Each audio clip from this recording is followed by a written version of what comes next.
दोस्तों G20 जो है वो अब ख़त्म हो चुका है, लेकिन उससे काफ़ी अच्छी न्यूज़ निकल के आ रही है। एक तरफ हमें काफ़ी ज़्यादा हमने प्रॉफ़िट हुआ था, जब हमने रशिया से सस्ते ऑयल खरीदे थे, जिससे कि इंटरनेशनल प्राइसेज़ जो थे क्रूड ऑयल के, वो भी बढ़ने से बच गए थे। तो इनडायरेक्टली जो दुनिया है, उसको भारत का धन्यवाद करना चाहिए कि भारत ने जो तेल खरीदा था, उससे बाकी लोगों को भी फ़ायदा हुआ था। लेकिन G7 समिट के लिए भारत में आए रूस विदेश मंत्री जो हैं सर्गेई लावरोव ने रविवार को नई दिल्ली में कहा कि भारत रूस को एक्सपोर्ट के लिए जमा किए गए अरबों रुपए के निवेश का जो है विकल्प देगा। और भारत ने ये बहुत पहले भी कहा था। G20 समिट के लिए भारत में आए रूस के जो विदेश मंत्री सर्गेई लावरोव जो हैं नई दिल्ली में उन्होंने कहा कि भारत रूस को एक्सपोर्ट किए गए जमा में अरबों रुपए जो हैं उसके निवेश के लिए विकल्प देगा। रूस जो है विदेश मंत्री उनके सर्गेई लावरोव ने दोहराया कि मॉस्को के पास भारतीय बैंकों में अरबों रुपए जो हैं वो जमा है, लेकिन इनका अभी तक उपयोग नहीं किया जा सका है। लेकिन भारत ने कुछ तरीके उन्हें बताए हैं जिससे इस पैसे को निवेश किया जा सकता है। आधिकारिक आंकड़ों के अनुसार जो है भारत का जो है इंपोर्ट अप्रैल से जून में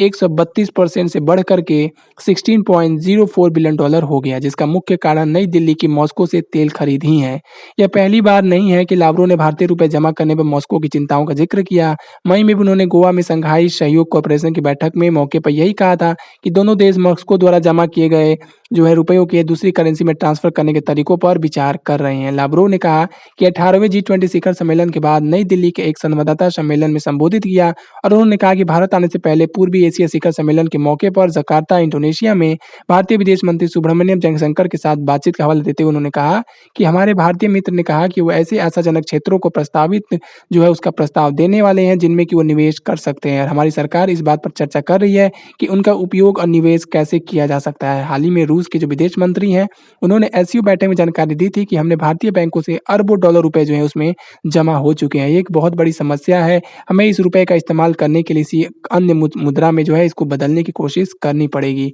यूक्रेन पर रूस के आक्रमण के बाद अमेरिका और उसके सहयोगियों द्वारा लगाए गए प्रतिबंधों के कारण भुगतान में कठिनाइयों के बावजूद भारत के साथ रूसी हथियार अनुबंध लागू रहेगा। रूस पिछले साल भारत के लिए ऑयल से टॉप सप्लाई के रूप में उभरा था, जिसने कि नेशनल करेंसी में व्यापार का एक बड़ा हिस्सा तय किया और शिपमेंट में पूर्व के रिडायरेक्ट किया, क्योंकि राष्ट्रपति व्लादिमीर पुतिन के यूक्रेन पर आक्रमण के बाद यूरोप ने जो है ग्राहक जो है उसे खरीदना मना कर दिया था, क्योंकि उन लोगों ने उसपे बैन लगा दिए थे। और उसी के साथ-साथ भारत से आयात जो है वो स्थिर होने के कारण रूस के पास रुपए की अधिकता हो रही है, जिससे कि उसकी कंपनियों को स्थानीय मुद्रा प्रतिबंधों के कारण वापस लेने में परेशानी हो रही है। तो दोस्तों ज़ाहिर-सी बात है ये तो होगा ही, क्योंकि जो है रशिया जो है हमसे ज़्यादा इम्पोर्ट कम करता है, एक्सपोर्ट ज़्यादा करता है। तो जब हम ज़्यादा एक्सपोर्ट करते हैं तो हमारे पास जो है रुपए होंगे या फिर किसी भी नेशनल करेंसी किसी दूसरे देश की होगी, वो हमारे पास ज़्यादा हो जाएगी। लेकिन डॉलर जो है बड़ी चालाकी से उसने अपने को फैला लिया था, जिससे उसको काफ़ी ज़्यादा फ़ायदा हुआ था। लेकिन उसका फ़ायदा अब हमें भी लेना होगा। अगर हमारे जो पैसा है भारत में आता है तो हमने एक तरफ तेल भी खरीद लिया और वो इन्वेस्ट करेंगे, उसके बदले में पैसे लेकर जाएँगे, प्रॉफ़िट जो होगा, लेकिन उससे हमारे देश की इकॉनमी को भी काफ़ी ज़्यादा प्रॉफ़िट मिलने वाला है दोस्तों।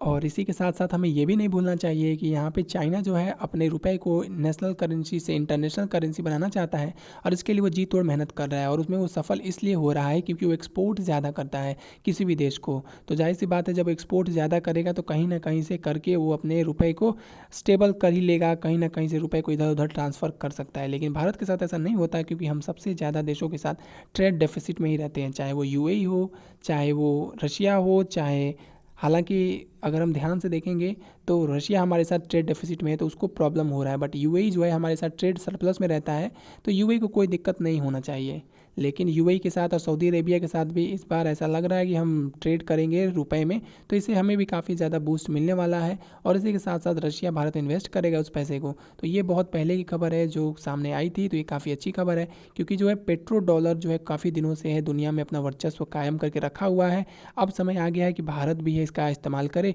और दूसरी तरफ चाइना इसका इस्तेमाल किए जा रहा है और उसकी इकॉनमी भी 18 ट्रिलियन डॉलर को क्रॉस कर चुकी है। भारत अभी बहुत पीछे है उसे, लेकिन कहीं न कहीं हम भी आगे बढ़ने की कोशिश कर रहे हैं, तो ये काफ़ी अच्छी खबर है। लेकिन चाइना से अगर आप कंपैरिज़न करेंगे तो चाइना अभी भी जो है उसके जो करेंसी है काफ़ी देशों के द्वारा इस्तेमाल की जाती है, क्योंकि उसका जो है ट्रेड सरप्लस सभी देशों के साथ रहता है, तो उस पैसे में करेंसी में लेन-देन करने से किसी को कोई दिक्कत नहीं है और इसीलिए उसका करेंसी जो है वो स्ट्रॉन्ग है उसकी इकॉनमी में भी काफ़ी ज़्यादा एफडीआई आता है, उसका इंफ्रास्ट्रक्चर अच्छा है और एडवांस टेक्नोलॉजी की तरफ बढ़ रहा है। भारत भी उधर बढ़ने की कोशिश कर रहा है, तो ये काफ़ी अच्छी खबर है। और ये पैसा जब भारत में आएगा तो इस तरीके से इसी को कहते हैं रिसाइकलिंग, यानी कि बाहर गया, बाहर से फिर घूम फिर करके हमारे ही इकॉनमी में आ गया। जैसे कि सऊदी अरेबिया में जो डॉलर जाता था, वो डॉलर जो है इन्वेस्ट होने के लिए चला जाता था यूएस में, तो ये उसके लिए काफ़ी ज़्यादा बेनिफिट होता था। ऑयल से पैसे कमाता था सऊदी अरेबिया और फ़ायदा होता था यूएसए को, तो भारत भी वही करे।